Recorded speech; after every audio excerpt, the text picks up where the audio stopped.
A Pharisee invited him to dine at his home. He entered and reclined at table to eat.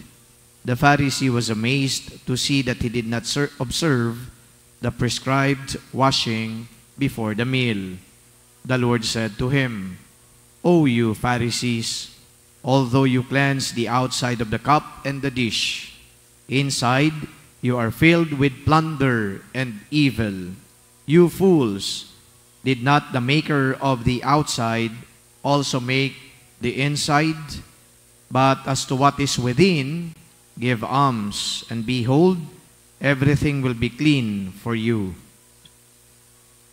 The Gospel of the Lord. Praise to you, Lord Jesus Christ. When we were students at the University of Santo Tomas, being seminarians, we were taught that there are sins na hindi pwedeng mabigyan ng absolution. Ano po ba itong mga reserved sins na kung tawagin? Ito yung mga in-identify ng canon law. Pero hindi ko na po iisa-isahin.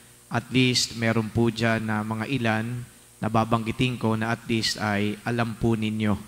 Halimbawa po yung abortion. Yung abortion po ay hindi basta-basta binibigyan ng absolution yung nag-commit ng abortion. At ang pwede pong makapagbigay ng absolution yan ay Santo Papa o di kaya yung pong obispo. Yung pong ordinaryong pari na katulad ko ay kailangan mo ng bigyan ng faculty. Faculty is some sort of a power or authority given to the priest so that he can minister or he can administer the sacrament. So kailangan po ng faculty na ibigay po sa amin para yung sinong abortion ay mabigyan po ng absolution. So yung absolution po ay i-equate na po natin doon sa forgiveness. Kasi kapag ikaw ay nangumpisal at hindi ka naman inabsolve, parang ang dating po niyan ay hindi ka nga napatawad sa kasalanan mo. So ito pong usapin na to ang naging mainit na pinagtalunan nitong si Saint Callistus at saka si Saint Hippolytus. Si Saint Callistus ay Santo Papa, ngayon po ang kanyang piyesta. Si Saint Callistus ay naninindigan na dahil sa pagiging maawain ng Diyos, pagiging mahabagin ng Diyos, wala pong kasalanan na hindi po mapapatawad sa pamamagitan ng confession. So siya ay naniniwala na ang Diyos ay mapagpatawad. But of course in the Bible, it was explicitly mentioned that blaspheming the Holy Spirit is an unforgivable sin. But that is another matter na pwede natin bigyan ng reflection. Hindi na ngayon yung iba dito sa inyo magmamadali dahil may office pa. So mag-focus lang tayo doon kay Callistus.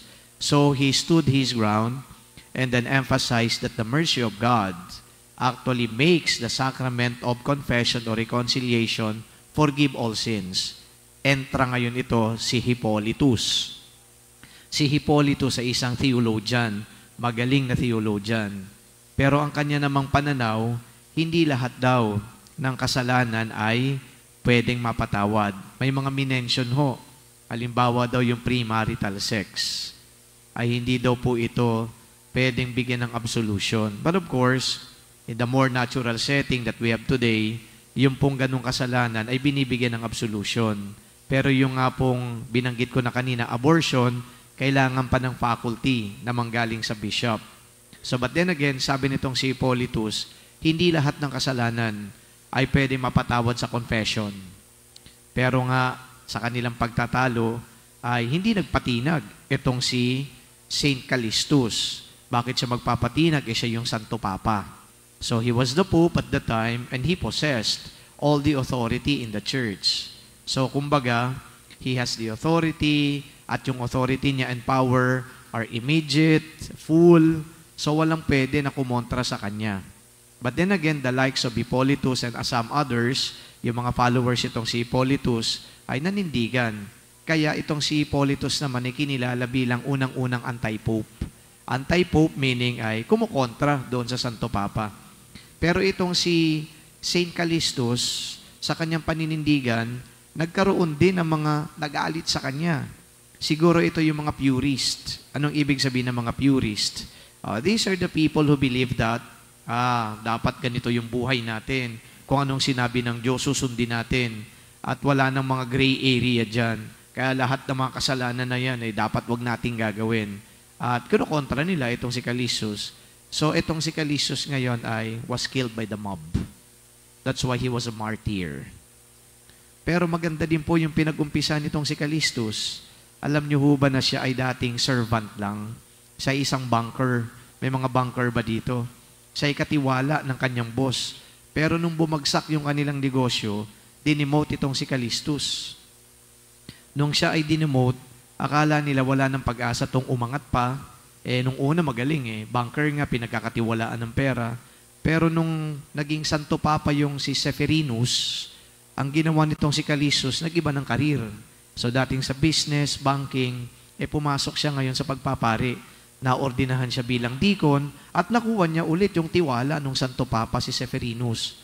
Hanggang dumating yung araw na namatay si Severinus at itong si Callistus ang ginawang Santo Papa.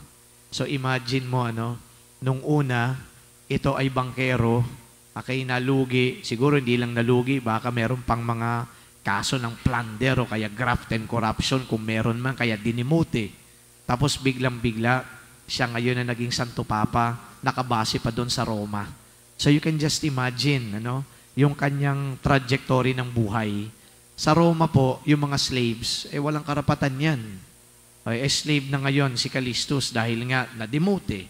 Walang karapatan din all of a sudden in some twist of fate, siya ngayon yung Santo Papa.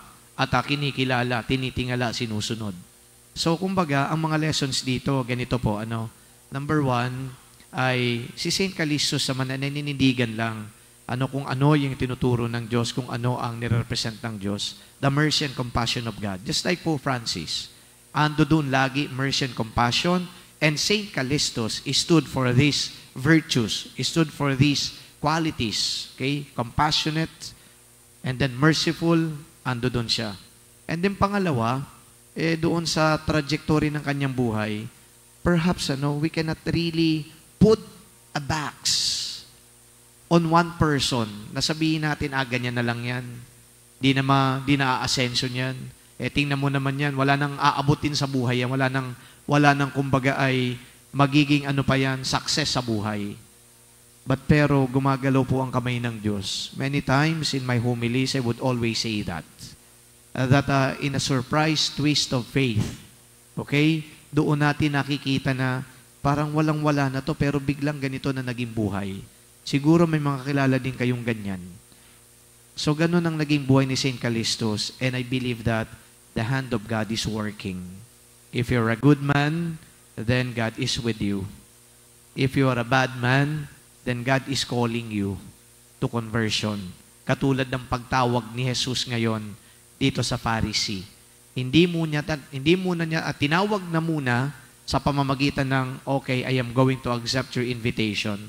But then when the Pharisee was actually very hard-headed, inimbitahan si Jesus tapos ipapahiya pa. Hindi ka nagugas ng kamay, magugas ka nga muna ng kamay. Kaya doon medyo na turn off si Jesus, you fool. You fool. So if you're a good man, the Lord blesses you. If you're a bad man, the Lord invites you to conversion. And if the Lord invites you to conversion, huwag tayong magmamalaki at huwag mag-iisip na okay na buhay natin dahil marangya naman tayo, dahil wala namang nangyayaring masama. But the Lord, listen to this, the Lord always has good things in store for you. Amen.